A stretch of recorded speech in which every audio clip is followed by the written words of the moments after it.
We will be linking up with Eshomomo Imodu and Jesu Adeoye in our Abuja studio to, continue the program. Good morning. How is Abuja this morning? Can you hear me? I can hear you very well. And Abuja is cool as usual. And sometimes I just think that how are you guys coping with the traffic situation in Lagos? But looking at your appearance this morning, you don't look ruffled at all. Do it. So, TVC, maybe we'll find a way to do we extend this, what looks like a magic? No, Lagos can never be like Abuja. Abuja is like, Abuja is becoming like Lagos gradually. Like till 9 a.m.-ish. So, but in Lagos, you have that, rush from like 4 a.m. and everything. The road is busy and everything. But Abuja is more peaceful and calm. And I like that about Abuja. But Abuja will need to plan for the future, because the more as people move into Abuja, to get to a point where you have it with higher density, and you need to have transportation to well, thankfully, the FCT minister is doing a lot in terms of road infrastructure and all of that. We see a lot of developments within the city, so it's a good start. I think he's already seen the future. Right, Jesu, planning for that. I'm wondering if you would like us to switch role, maybe me coming over to Abuja and then you coming over to Lagos, because the hustle and bustling of Lagos State will make you happy. Remain where you are. We don't need you here in Abuja. No, we can't. No. We can't deal with that traffic and everything. Even with the dirty December, we saw all the, banter about it and everything. It's not a situation that I really want to be in. But of course, the bustling of Lagos and, the fun that comes with it is something to look forward to. But the traffic, no. Traffic, no. But that's what makes Lagos Lagos. All right. Yeah, good morning and welcome to Abuja studio. Now, today on the show, we will take an in-depth look at the performance of the Nigerian Senate in the 2023-2024 legislative year. And the Senate, as the upper chamber of the National Assembly, plays a crucial role in shaping Nigeria's future, from passing key legislation to tackling pressing national issues. However, it has been a year of notable achievements and significant changes. First, let's talk about some achievements of the Nigerian Senate in the last legislative year. On economic reforms and legislation, the Senate successfully passed the National Fiscal Responsibility Amendment Act, aimed at curbing excessive government spending and enhancing fiscal discipline. This act is expected to improve Nigeria's economic stability amidst fluctuating oil prices and global economic uncertainties. Not just that, having recognized the growing unemployment crisis, the Senate approved the Youth Skill Development and Employment Act 2024, providing incentives for private sector job creation and funding vocational training programs. Also, amidst rising insecurity, the Senate supported reforms to improve the welfare of security personnel and strengthen coordination between state and federal agencies. The passage of the National Security Coordination and Intelligence Act is seen as a vital step towards addressing Nigeria's persistent security challenges. While the Senate has made commendable strides, the journey has not been without obstacles. Despite the presentation of the 2025 Appropriation Bill to the National Assembly by the President, delays in implementation have raised concerns about the effectiveness of the budgeting process. Senators have frequently clashed with the executive branch over fund releases and project execution. Regardless of legislative efforts, issues such as banditry, insurgency, and communal clashes continue to plague parts of the country. Critics argue that more robust oversight is needed to ensure the implementation of security reforms. Allegations of corruption and self-serving legislation have overshadowed some of the Senate's achievements. Public trust in the legislative body remains low, with calls for greater transparency in the decision-making process. Now, talking about the National Assembly, the legislative confidence, how do you think the public confidence in the legislature? Well, I think the National Assembly has a lot to do in winning the trust of the people, because, it's regarded as the people's parliament. And a lot of people who put a lot of trust in people that they have, elected to represent them, to make the right decision, because that is their first port of call, to governance. Those are the people that are more accessible to them, and that is where they can, air their views and where they want development, to thrive. And, looking at all what has happened in the year 2024 and also with the budget, the budget of restoration, as christened by President Tinubu, puts a little bit of hope, a ray of hope for Nigerians that, indeed, maybe things will get better in the long run. And to help us understand better the successes and challenges of the Nigerian Senate in enhancing good governance is the Deputy Chief Whip of the Senate, Senator Peter Oyekachi Nwebonyi, and he is the Senate Deputy Whip. Thank you for joining us. Thank you, my on the program this morning.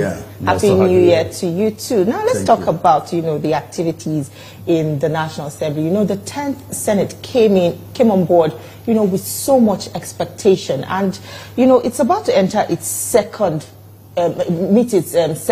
term mark. But a lot of people believe that the Senate has not really performed impressively, especially considering its role of checks and balance of the executive and other arms of government. Now, I know you might not agree with this, but tell me, make your facts more, verifiable. Well, thank you so very much for this opportunity for me to air my view on these very important national issues, especially as we're entering the new year. I know that it goes without saying that Nigerians are expecting not only the Senate, but every other aspect of the government, to live up to the expectations. And I must give it to the 10th Senate, under the leadership of Senator Godswill Akpabio. We have been doing well, and I must tell you, we have intact the confidence of Nigerians, and in particular our constituents, that gave us the mandate to represent them. That we are doing by a process of lawmaking. You can see we have passed over 100 bills into law. Some have been assented into by the president. Some are still waiting to be assented to. In the area of oversight, of course, you agree with me that we are doing very well. All the committees, all the standing committees and the special committees are working around the clock to make sure that the executive are being properly checked, which is the essence of having a parliamentary system of government. So I believe that Nigerians are aware of this.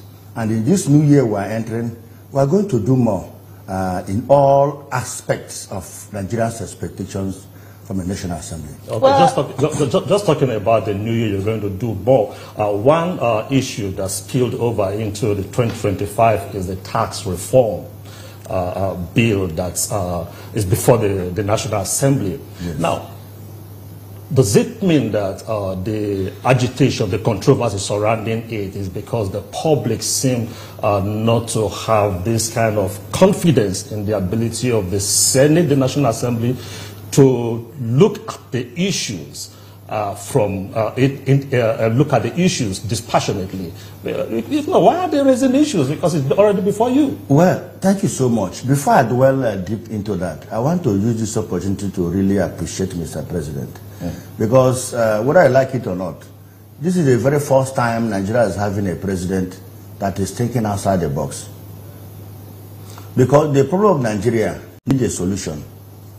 And the solution will not come by lamentation, by critics. It will come by positive economic policies. And President Bola Ahmed Tinubu has those policies in place. Remember when he came on board, on his day of swearing in, he pronounced the removal of fuel subsidy. Yes, that have caused inflation, but that is for the time. If you look at what is happening in the petroleum industry, the Warri refinery is on board, the Kaduna refinery is on board. This never happened in the past 2-3 decades. It's happening under President Bola Ahmed Tinubu. When we have all these refineries working, you agree with me that the price of PMS will naturally crash down.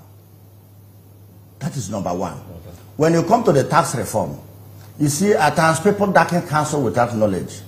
Many Nigerians do not understand the content of the tax reform bill. I was one of those that were opposing it ab initio. Okay. But after I listened to the committee that came to address us at the plenary, my brother, I had a change of mind. And one thing that impressed me much about that tax reform is that it's going to shift the tax burden from the poor and place it on the bourgeoisie. That is the only way we can develop. For example, the tax reform is saying that any business that is earning as profit less than 50 million annually should be exempted from tax. The tax reform is saying that market women that go to sell garri and vegetable in the market should not pay produce. That is what the tax reform is talking about. But many people being sponsored by the opposition have said, no, this is not good, this is that. It is not so. So you're saying that your colleagues are playing politics? It's a welcome development.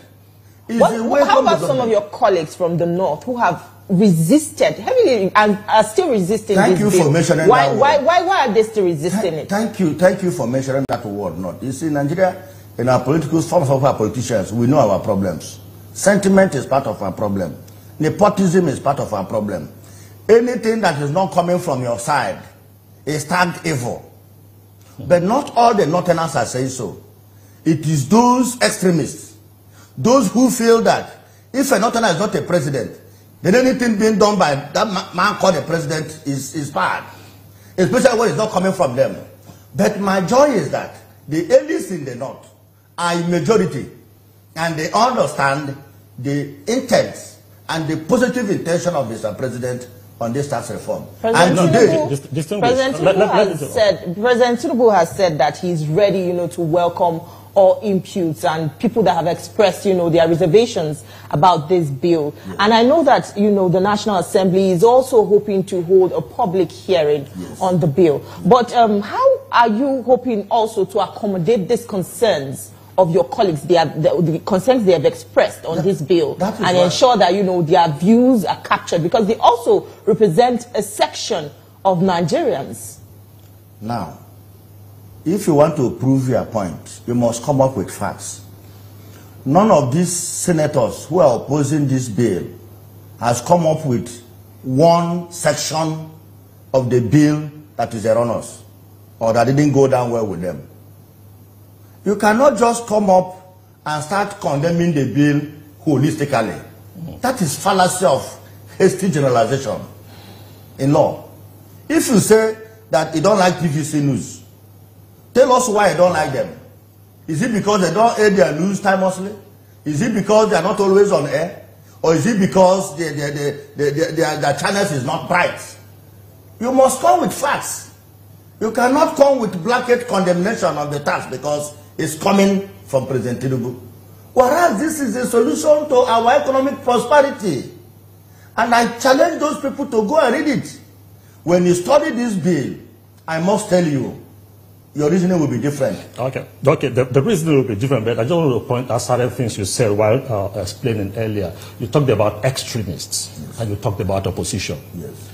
It might not necessarily mean that it's the extremists that are against it or opposition, because even members of a political party, some also have raised issues. Now, the fact that a section like you, sorry, distinguish, the fact that you said section of the country are raising issues. Yes. Now, will the National Assembly, not the section holistically? Yeah. Few elites. Minority of them. Now, rightly or wrongly, they are raising issues. Yes. Now, how willing or how ready is the National Assembly, the Senate this time, ready to accommodate these various thoughts? Mr. President, the Senate Presidents have overtly shown that. He said we are going to do more consultation. That consultation entails within the lawmakers, the governors, who are very important stakeholders in this business, and the Nigerian public. We are going to hold even zonal meetings on this. Let every geopolitical zone know what they stand to benefit by virtue of this bill. And remember, another area that impressed me much about this tax reform is that it's going to encourage healthy competition among the federated states. Okay. Because you cannot just go and fold your hands, because at the end of the month you get allocation. It doesn't work that way. If you're a rich man and they have about 5 children, don't tell them how much you have. Encourage them to go and make their own money. What you're going to give them at the end of the day should come as a surprise to them. That is what President Tinubu is saying. every state in the federation should strive to encourage economic activities in their states. Go outside and bring investors, because the more you invest, the more you get VAT. But how equipped are these states, to draw revenue? Because, some states are underdeveloped. That is why Mr. President is creating these regional development commissions to support the states. You can't continue to cry fallow. We must take pragmatic steps for economic revival. And that is what the President is doing. For example, before now, if I make call from Abuja or from Lagos, the VAT goes to Lagos State. Simply because the headquarters of MTN, Airtel, Glo, and what have you are all domiciled in Lagos State. But Mr. President is saying no. That the point where I received the call should also have their own VAT paid to that state. Have you seen now the revenue of Lagos is going to drop? It is the point of economic activities that will receive the VAT. And this is what some people do not understand. They are just saying, you want to make Lagos richer, you want to make Kano the richest. It's not so. Mr. President is doing the opposite. So it's all about helping the states to begin to look at how to generate their IGR. Nothing good comes easy. Nothing good comes easy. If you have a mandate to rule people as a governor, try to stimulate economic activities in that state. So that if your IGR was 10 naira, increase it to 20 naira. And by this law, if your VAT was 10 naira, it is going to increase automatically. Because the point of economic activities dwells the VAT. Let's talk about the 2025 budget, which the National Assembly is currently considering. One major fear that, has been raised among Nigerians is the whooping 13 trillion naira loan plan that the federal government has. And, there are fears that this will further expand, the country's current debt profile. More worrisome for Nigerians is the fact that, the National Assembly is still going to assent to this bill with that, loan plan in place. Yeah. How will the National Assembly ensure fiscal responsibility on the part of the executive? I must tell you, my sister, that for us to develop, considering where we are, we need that loan. Even US, they still borrow. They still borrow. China, they still borrow. Name them. The giants of the world, they borrow to solve immediate fundamental problems. And what is the immediate fundamental problems in Nigeria? Infrastructure. My sister, you agree with me that before now, from East to Lagos was within 6-7 hours. Yeah. Because the roads were good. Now those roads have failed over the years. What we are doing is repair. But for us to fix that road, you need money to fix that road. Outside the existing roads, you can see the Lagos-Calabar superhighway. That is going to be another economic door for Nigerians. Well, are there no other sources of income the federal government can consider? Which other sources? It's revenue-generating agencies. What are they doing? Are you tasking them enough to ensure that they are generating enough revenue for the federal government to ensure that they don't have to borrow? To taxation. But you know that our morale toward taxation is less than 20%. In fact, it's an aberration for you to tell Nigerians to pay tax. But the question is, before discovery of oil, what was our major source of revenue? Is it not taxation and agriculture? It was. But because the oil came and we became very dull and lackadaisical on our economic activities, a little bit of cheap money. We're now seeing it as an aberration for us to pay tax. So we really need this loan to develop the basic infrastructure. And I must tell you, by the time this coastal road is connected from Lagos to Calabar, then from Lagos to Kebbi, you can imagine the economic activities that will be created within these corridors. And moreover, these roads are going to be towed, meaning that it's also an investment.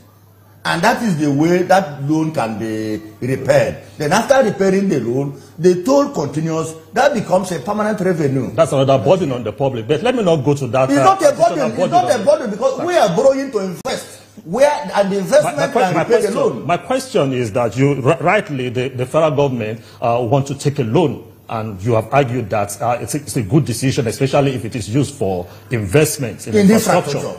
Now, how ready is the National Assembly, the Senate, in playing its oversight? Because you talked about the Lagos-Calabar highway. Yes. We have also the Abuja, Lokoja, yes. Okene, yes. Benin Road. Yes. There are several other and roads. We'll have what are you going to be doing concerning oversight so that it will not just be, okay, this loan is there, and the executive is playing its own role? Will the National Assembly also play its own role? I want to assure you that we're going to play our own role very, very well. And as God will have it, I'm a member of Senate Committee on Works. And at the very beginning, even before awarding these contracts, we visited these proposed roads. We saw the condition. Because if you are telling us that they're going to have 10-meter filling, we need to see it. We went there and we saw it, particularly at the ocean offshore. So, all those things are being checkmated. It's not business as usual. Let's talk about the time frame with which the budget was being brought before the National Assembly. Already, it is behind schedule, and you know the January to December budget cycle is already in question. The National Assembly has already said it hopes to deliver or finish its legislative consideration by the 31st of January, tentatively. Yes. How would we ascertain that proper work is done on this fiscal document, and also that, you know, it's still within the time frame, even if it has, you know, already passed the January to December budget cycle time frame? Well, like you know, it's not our duty to present budget. It is the duty, constitutional duty of the president and his cabinet to come up with the budget. And we have been waiting since November. Fortunately or unfortunately, we got it 2 weeks ago. And we started working on it. All the National Assembly members are back in Abuja.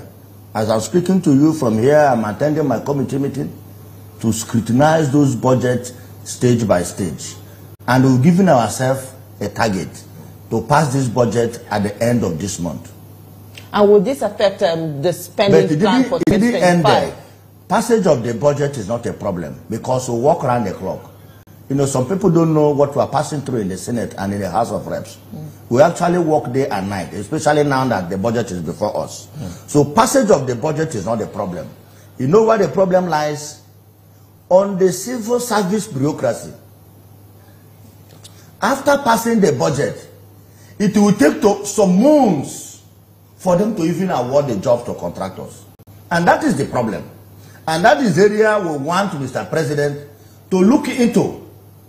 After passage of budget, after 1 month, award the contracts, pay the contractors, let them start executing. But you have oversight responsibility. That's what I'm saying. So if they have not done it over the years, if they fail like they failed what sanctions do you have? There will be sanctions for them. And we are coming out with a comprehensive measure to sanction. But that's what all we keep hearing, and we don't see any action being taken. Is there something that we are not seeing or understanding? No, we are doing our best. We are doing our best. In 2024, we visited all the ministries, the federal ministries. We visited Ministry of Justice, Ministry of Finance, Accountant General's office. And each of these agencies, when you go, they have one story to tell you. We have come together to support.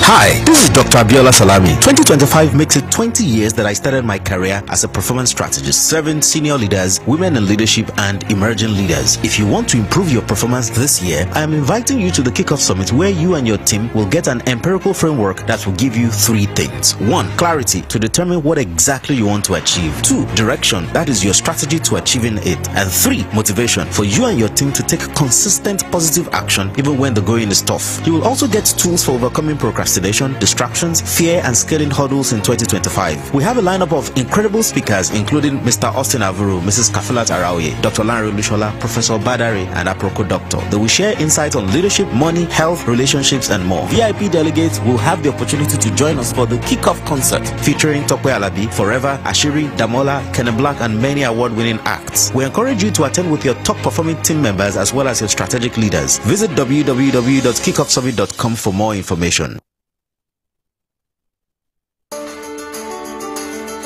There is always more to a story than the scribbling line. The part of the story that is not told casts a shadow. It's like the part of an object that is not reached by light. On TVC News, I'm able to explore the many angles there are to a story, talking to stakeholders, asking the difficult questions, and digging for facts.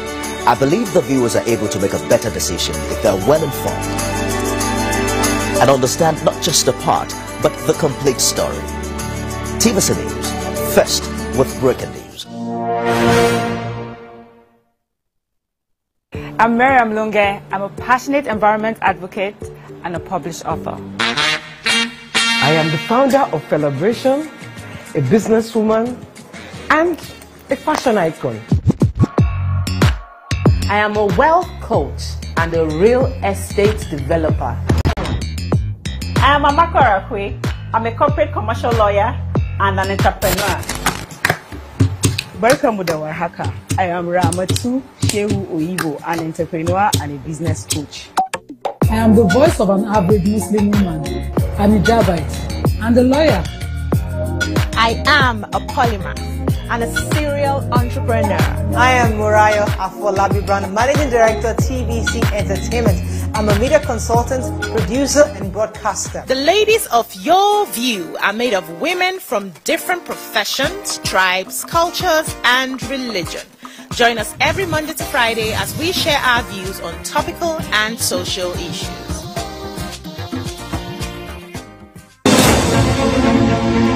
Meet Benga Oreshegun, a fearless voice and an advocate for the truth. He's bringing fresh energy and bold insights to journalists' hangout. I disagree with you. Doesn't that, I disagree. Remember that impede on the independence of the National Assembly? Where does that? Let me give you some examples. When President Bola Tinubu appointed his ministers, we dropped about 2 or 3 ministers in the course of their screening and confirmation. Was that not because they failed to appear? No, not because they failed to appear. Because we have gone through their resume and we felt that they are not qualified to be ministers. And we wrote to the president that he must change these people. And he did. What is more than that? And in most of, okay, for example, this tax reform bill, when it came on board, there were different views. Some were in favor, some were against. We have to listen to those that were against. We cannot say, because an executive bill, go to hell if you don't agree. No. We represent Nigerians, and we are independent. We wrote to the president, this is your bill. This is an executive bill. You need to do some consultation in A, B, C, A, D sections. That tells you that we advise the president, and that is our constitutional mandate. If we were to do what Mr. President wants, we'll have the majority to pass the bill, and heaven will not fall, because it's for the interest of majority of Nigerians. Well, thank you so much, Senator, for your thoughts with that. I would have liked to ask you one more question. Go ahead, I'm available. Because of time, we are constrained by time, so we'll have to leave our conversation here. And we expect you for, okay. Well, I would like to ask you on constituency projects. What do you have to say about people that say that this is actually a conduit pipe for lawmakers, to siphon money? Tell us, what is the process like? The funding, who gets what, how is it processed? Anybody speaking against constituency projects is an enemy of democracy. I will call names, but we have warned those that are speaking against it. Why? Why? Because if you come to my community as I speak to you, I'm doing 10 kilometers of concrete pavement roads. Is it from public fund or from your own money? From the constituency fund. from the constituency fund. So is it lawmakers that are in charge of implementing constituency projects? No, it is what I attracted from my constituency. So who handles what? The Federal Executive Council awards the job to a contractor. My own joy is that it's being done in my constituency. So the contractors are not the ones you suggested. It's an entirely... How can you suggest? They go through because process that is the perception of the public. You need to I'm here to the clear that. I will give you feet because I'm from the riverside. Look at the way it is done. If I say the road connecting Ogbala and the Nwori market in my constituency is bad, please, Mr. President, can you include this in your budget? If it is included, my work stops. My next work is to go there and make sure that the road is done and done properly, because it is going to count for me. But do lawmakers have any, benefits that are attached to this? There is no benefit. The benefit is that the job will be done in your constituency. But Senator, there is no smoke without fire. For people to say that lawmakers have personal interest in constituency projects, are you saying that this is just solely for the interest of the people? When you give news that is against a political opponent of your friend, they will say you have political interest in that news you heard. So it's normal. Anybody who is saying that will come up with facts. If you see a National Assembly member that is using his company to do the job, let us know or inform the EFCC. But Senator, is there no conflict where in a state, for instance, you have a governor who in a state, and you also have a senator who goes around and suggests certain projects for the executive to maybe the executive to carry? The more the merrier. The governor cannot do all the roads. The governor is even charging us to attract more investment in the state. We are all elected to bring democratic dividends to our people. And I must tell you, it is this constituency project that Nigerians see in the rural areas. In the rural areas. For example, I'm representing 56 wards. 56 wards in Nwebonyi state, out of 171 wards. I visit all the villages. I know villages that don't have borehole. I have to give them borehole. I know the village markets that need, that used to have a night market, they need light. I have to give them solar light. So these are the importance of constituency projects. But is it not that this is acceptable in our system because this is the way we practice our own democracy? In other democracies, would you just go to a particular state and begin to influence projects when there is a government that ought to be an independent government? Yes. Even in US, members of the Congress have constituency projects, and they do it within their domain. It is the more the merrier. As governor is doing, we compliment the effort of the governor. The governor may be doing trunk A road, trunk B road, while we did trunk C road, farm roads, the one that the little money can do. And how much is a constituency project? In most cases, we don't know. It is the executive that determines. As I speak to you, I don't know how much that they will put in my constituency. But when I get the budget, I will know how much they put for us. My assignment is to oversight those jobs and to make sure it is done according to specification and to guarantee value for money, to complement what the local government is doing, what the state government is doing, because the more the merrier. That is the only way we can develop. All right, we must thank you so much for your time with us on the program, and we still look forward to having you on the program to have more engaging discussions such as this. That was the Deputy Whip of the Senate.